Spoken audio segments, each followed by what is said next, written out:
Gerta Langosh hid in the basement of her house with her mother from April 20th to 30, 1945. During these days, Berlin was under siege. She describes her experience in first person. On April 20th, 1945, I did not go to work. An order was issued that only holders of red tickets, military personnel and those equivalent to them, could use transportation, and I did not have one. The cannons we had been hearing for several days were not getting closer, but Herr Glasnik said that we did not have to wait long. He had fought, been wounded, and discharged from military service. On his advice, my mother and I moved all our belongings to the basement. Other residents of the house did the same. Now we were living in the basement.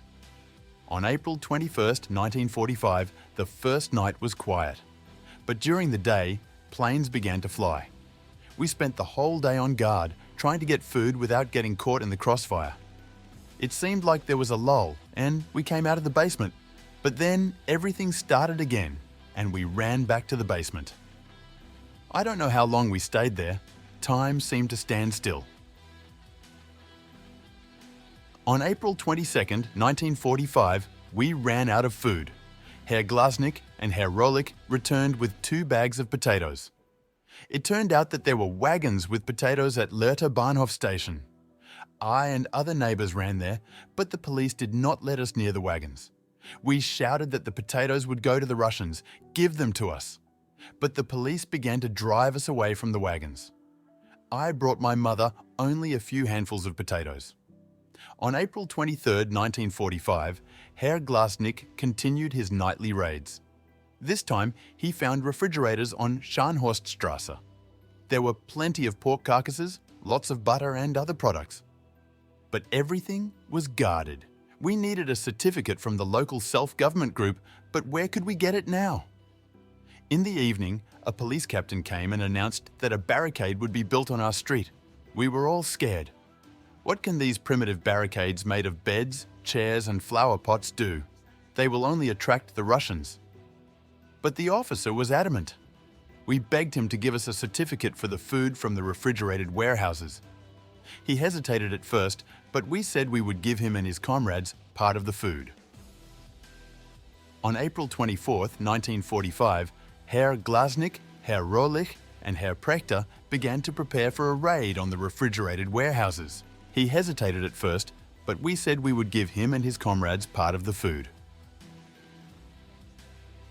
On April 24th, 1945, Herr Glasnik, Herr Rohlich and Herr Prechter began to prepare for a raid on the refrigerated warehouses.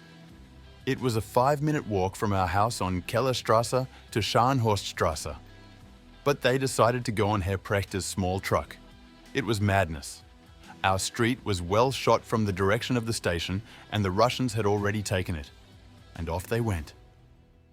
And immediately shots rang out. But Herr Glasnik deceived the Russians. He began to wave a white rag, and the shots stopped. They loaded 4 pork carcasses and 4 barrels of butter at the refrigerated warehouse. They reached the police station without any problems and gave the police 2 carcasses and 2 barrels of butter. And on the way back, the Russians no longer believed in the white flag. And they began to shoot from grenade launchers. One grenade exploded right in front of the car, but Herr Prechter managed to hold the car and it just rolled to the basement door. We were overjoyed. Everyone was given 4 pounds of butter and a good portion of pork. On April 25th, 1945, there were so many of us that food ran out again.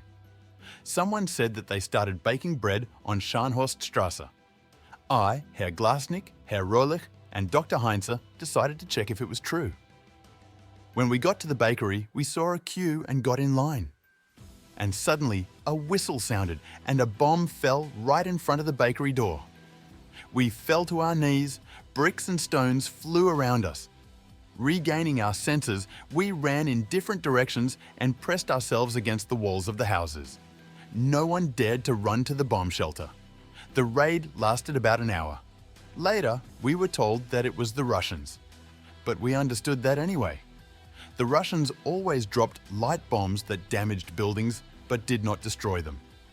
and the Americans and the British bombed so that the buildings were knocked down like cardboard boxes in the wind.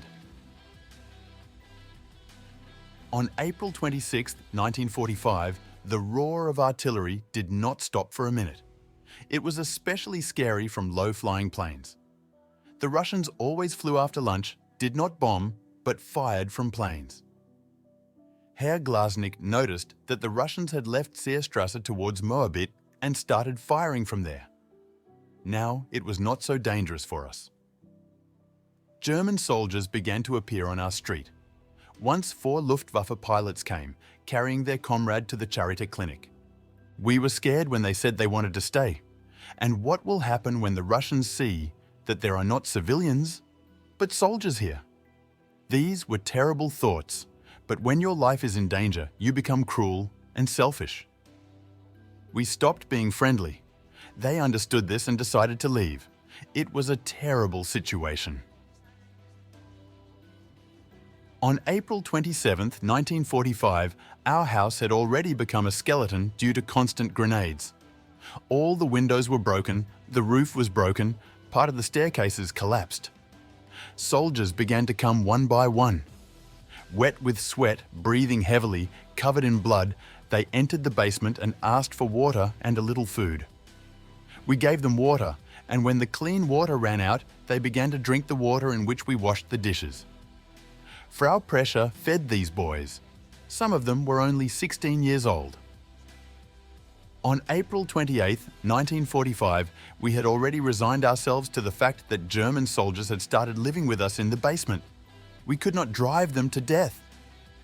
Suddenly, a young lieutenant appeared in the basement and began to shout at the soldiers to go and fight.